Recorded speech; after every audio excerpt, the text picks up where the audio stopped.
What's up guys? Good morning. Welcome back to my channel.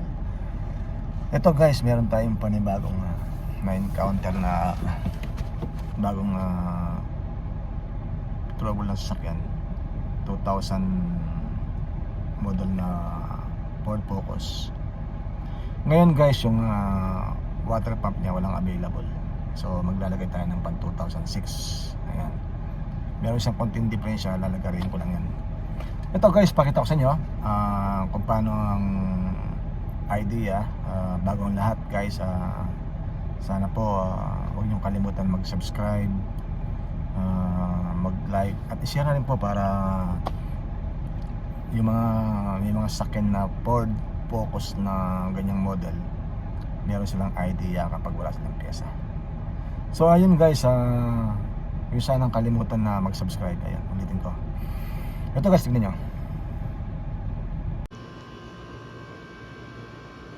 What's up guys? Ito meron tayong panibagong na encounter na ibang trouble ng sasakyan. Tumagas guys, tumulo yung water pump. Hindi ko na napakita sa inyo kung paano tanggalin. Ayan, 2001 Ford Focus. Ayan, tinanggal ko yung water pump. Gaya ng sinabi ko guys, meron na siyang mark dyan, tinignan ko ng mark, tsaka dito, tsaka doon. Tapos tinignan ko na rin yung lock sa baba, yung lock sa vlog ko yun. Ito guys, yung water pump nito walang available. So ang ilalagay nating water pump guys, pan 2006, 7, 8, 9, 10 yan, pare-pareho yan. Yung 2000 model hanggang 2005 pare-pareho naman. Ito yung pinagkakaiba guys, tingnan nyo, pakita ko sa inyo. Ito pala guys yung luma niyang water pump. Titingnan natin, ituro sa inyo bakit magkaiba nung isa.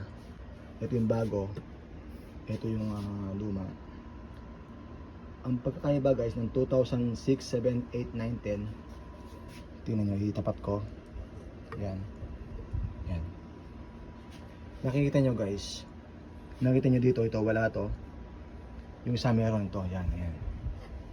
Yan, ito kakaiba. Ayun guys, halimbawa ang water pump nyo 2000 model hanggang 2005 walang available, pwede kayong bumili ng pang 2006, 7, 8, 9, 10. Ang diferensya lang ito, tingnan ito, ito wala dito.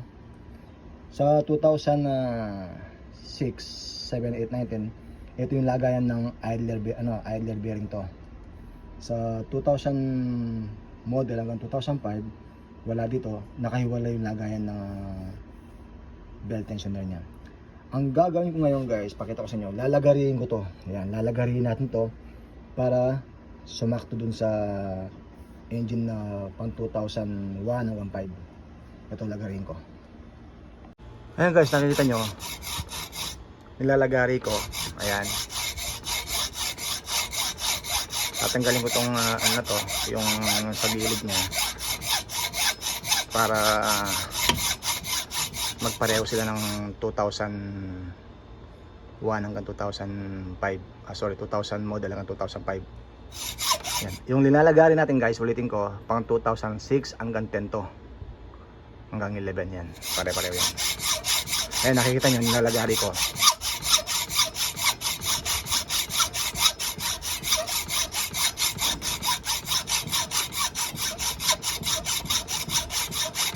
Para yung halimbawa, may mga sasakyan na 2000 na model hanggang 2005 na Ford Focus na bumibili ng water pump na walang available, eto guys, ang the best way, modelo pa yung water pump na ilalagay nyo, lalagarin nyo lang dito.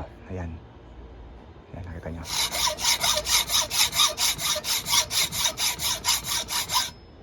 Finally, naputol ko na.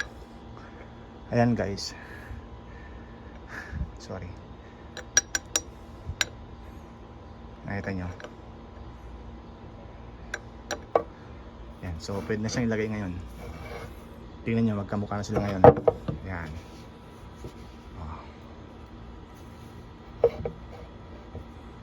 Dati, yan, Yan lang ang ano niya, pinagkakaiba niya.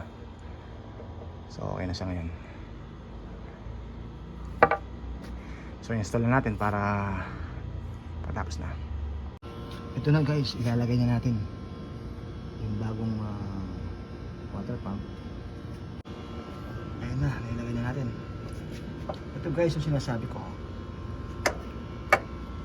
Yung tensioner na to, yan, doon kasi yan sa ano na yan. Kaya ako nilagari yung ano para hindi tatama to. Yan. Kasi pang modelo nga itong water pump na nilagay natin pang 2006 hanggang 10. Ulitin ko yan. Kaya ako siya nilagari. So yan, ipita ko muna guys. Ito na guys, natapos na. Hindi ko na tinanggal yung valve cover. At hindi ko na rin pinaimin yung crankshaft nya. Kasi nga, part na tayo ng water pump. Kapag ganun guys, ang gawin nyo, maglagay lang ng tanda, ayan, mark na ganyan, tsaka yun doon. Tapos top dead center number 1 to. Tapos yung lock sa ilalim yan, yung nilalagay ko, nakita nyo na sa isang vlog ko yun, yung lock nya. Ito pakita ko sa inyo. Guys, yung lock, ayan, makikita nyo.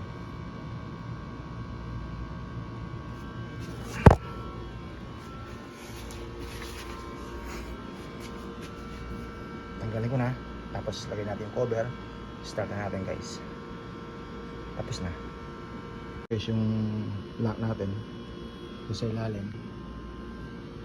Ito na, tapos lagay natin yung cover nya. Ito, ayan.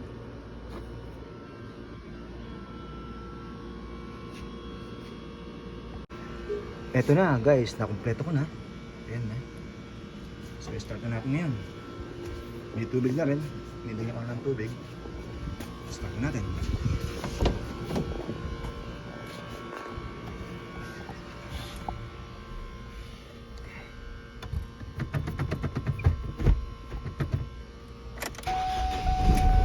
Yun,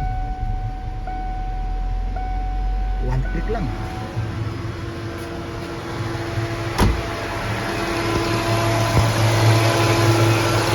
Ayan na guys, wala nang leak yung water pump.